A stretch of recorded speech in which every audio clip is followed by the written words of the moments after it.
কেমন আছো সবাই? আশা করি ভালো আছো, সুস্থ আছো। আমিও বেশ ভালো আছি। এখন আমি রান্নাঘরে রান্নাবান্না নিয়েই ব্যস্ত। তো তার কারণটা বুঝতেই পারছো, বাইরে প্রচুর বৃষ্টি হচ্ছে, আর বৃষ্টি মানেই তো একটু খাওয়া দাওয়া জমিয়ে। তো সেই জন্যেই সকাল সকাল রান্নাঘরে চলে এসেছি। না হলে তো আমি একটু দেরিতেই রান্নাবান্না করি, কিন্তু আজকে একটু সকাল সকালই চলে এসেছি। আর বৃষ্টি যেহেতু হচ্ছে, এখন বলা যায় না, কারেন্টও অফ হয়ে যেতে পারে। সেই কারণেই ভাবলাম যে একটুখানি রান্নাবান্নাটা তাড়াতাড়ি সেরে নিলে ভালোই হবে। তো আমি এখন বানাবো খিচুড়ি বানাবো। সেই জন্য সবজিগুলো কেটে মশলাটা কষে নিয়ে তার সঙ্গে দিয়ে সবজিগুলো একটুখানি ভালো করে কষিয়ে নিচ্ছি। তো চলো, আজকে বৃষ্টি ঝমঝম করে বৃষ্টি হচ্ছে, আর এই বৃষ্টিমুখর দিনে একটুখানি তোমাদের সঙ্গে গল্পও হবে আর তার সঙ্গে ভিডিও শেয়ার করব। তার আগে বলবো যে যেখান থেকে ভিডিওটা দেখছো তাদেরকে অনেক ভালোবাসা, অনেক ধন্যবাদ। সকলকে গুড ইভিনিং। আর এখন 8টা বাজছে। তো এখন আমি খিচুড়ি রান্না করছি, আর প্রচুর তো আজকে বৃষ্টি হচ্ছে, সেই জন্যে সবাইকার ইচ্ছা হয়েছে খিচুড়ি খাবার, আর খিচুড়ি রান্না করছি। তো চলো, এখন থেকে তোমাদের সঙ্গে নিয়ে ব্লগটা শুরু করলাম। আশা করি ভালোই লাগবে। তো চলো, সঙ্গে থাকো, দেখতে থাকো। কে এলো? খুলেছিস?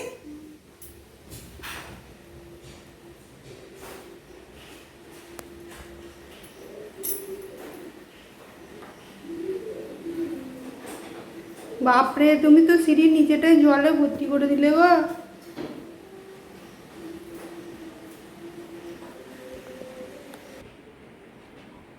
বাপরে, প্রচুর বৃষ্টি ভিজে গেছো। ডিমটাও কিনে নিয়ে চলে এসছো? চিকেন আর ডিম?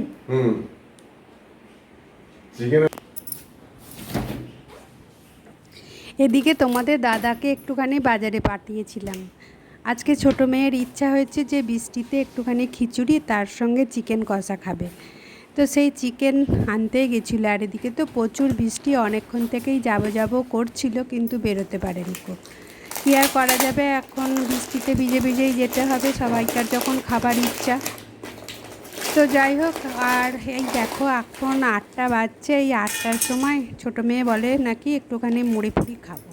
তো এখন আর কি মুড়ি খাওয়ার কী করবো, সেই জন্য একটু চানাচুর দিয়েই মুড়িটা দিচ্ছি। আর আমি জানো তো, চানাচুরটা না আমার প্রচুর মিয়ে যাচ্ছে। চানাচুরটা এই প্যাকেটে একটুখানি করে ঢাললেই মিয়ে যাচ্ছে, মিয়ে যে চানাচুর নষ্ট হচ্ছে। ওই জন্যই আমি এখন চানাচুরটা কী করি, ফ্রিজের মধ্যেই রাখি। ফ্রিজে থাকলে চানাচুরটা ভালো থাকে বা মিয়ায়ও না, কোনো নষ্ট টষ্ট হয় না। তো ওই চানাচুর দিয়ে ওকে এখন একটু মুড়িটা মাখিয়ে দিয়ে দিচ্ছি। অমিতা, মুড়ি দিয়েছি, মুড়িটা নিয়ে যা রে।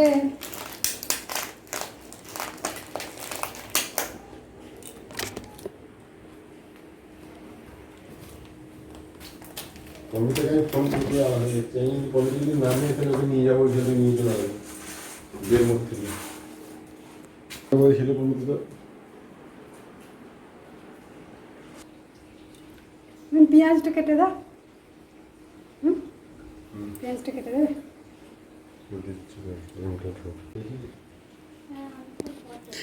তো ওকে মুড়ি টুড়ি দিয়ে দিয়েছি, আর তোমাদের দাদাকে একটুখানি বললাম পেঁয়াজটা কেটে দিতে। তার কারণ হচ্ছে আমার ওদিকে খিচুড়িটা হচ্ছে। তো খিচুড়িটা বসিয়ে দিয়ে যদি আমি এদিকে পেঁয়াজটা কাটতে থাকি, তাহলে হয়তো খিচুড়িটা তলায় ধরে যাবে। সেই জন্যে ওকে বললাম যে একটুখানি পেঁয়াজটা কেটে দেওয়ার জন্য। তো পেঁয়াজটা কেটেও দিয়েছে। এদিকে আমি চিকেনটা বসিয়ে দিয়েছি। আর আজকে রান্না করতে করতে একটা ভালো টিপস তোমাদের সঙ্গে শেয়ার করব। তো আশা করি তোমাদের এই টিপসটা কাজে লাগবে। তো হ্যাঁ, যে টিপসটার কথা আমি বলবো সেটা একটুখানি মন দিয়ে শোনো। সবাইকারই এই প্রবলেমটা হয়, যেটা হচ্ছে যে ধরো আমরা সবাই গ্যাস জ্বালি, আর গ্যাস জ্বালতে যেয়ে অনেক সময় হয় না, আমরা রুটি করি, রান্না করি, দেখবে অনেক সময় হয় গ্যাসের ফ্লেমটা জোরে হয় না, কমে গেছে। তো গ্যাসের ফ্লেমটা কমে গেলে তখন আমাদেরকে গ্যাসের বার্নারটা যেটা হয় সেটাকে আমাদেরকে পরিষ্কার করতে হয়, বা অনেক কিছু খোঁচাখুচি করতে হয়। তো সেটা সহজেই একটা উপায় আছে যাতে গ্যাসের ফ্লেমটা বাড়ানো যায়, সেটার একটা সহজ উপায়, সেই টিপসটাই আজকে তোমাদের সঙ্গে শেয়ার করব। তো সেই সহজ উপায়টা হচ্ছে যে আমি মুখে বলে দিচ্ছি, আমি অবশ্য প্র্যাকটিক্যাল করিনি। তো সেটা হচ্ছে যে তোমরা একটুখানি গরম জল করবে, আর একটা জিনিস তোমাদের লাগবে, যেটা হচ্ছে ইনো। 1 প্যাকেট ইনো দিয়েই তোমরা এই সমস্যার সমাধান করে নিতে পারবে।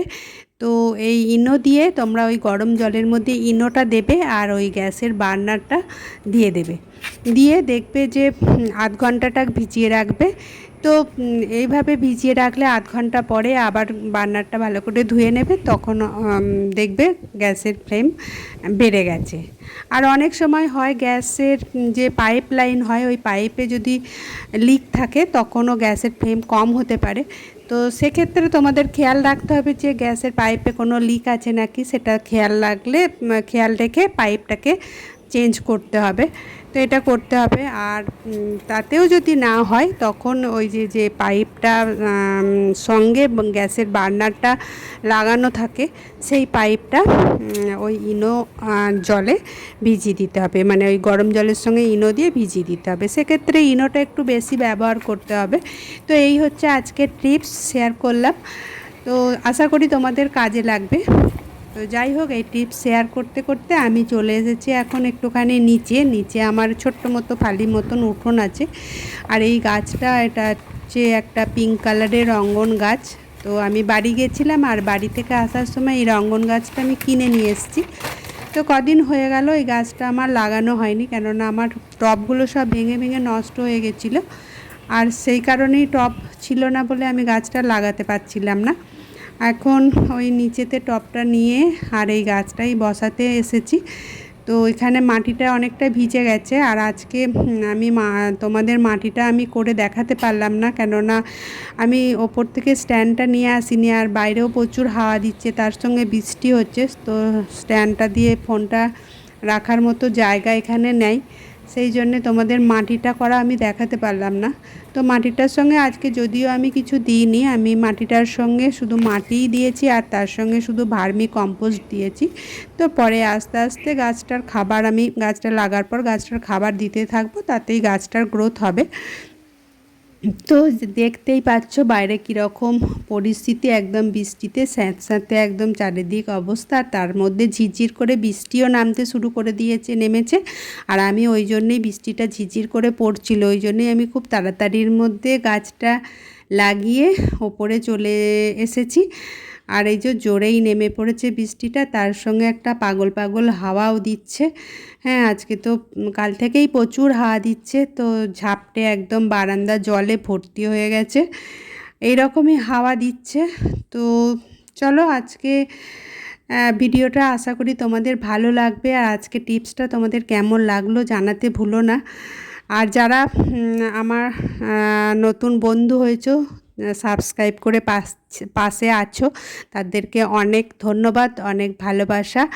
আর যারা নতুন দেখছো, তাদেরকে বলবো যে আমার চ্যানেলটাকে সাবস্ক্রাইব করে লাইক কমেন্ট করে একটুখানি আমার পাশে থাকার অনুরোধ রইল। তো তোমরা ভালো থেকো, সুস্থ থেকো, পরের ব্লগে আবার দেখা হবে, টাটা।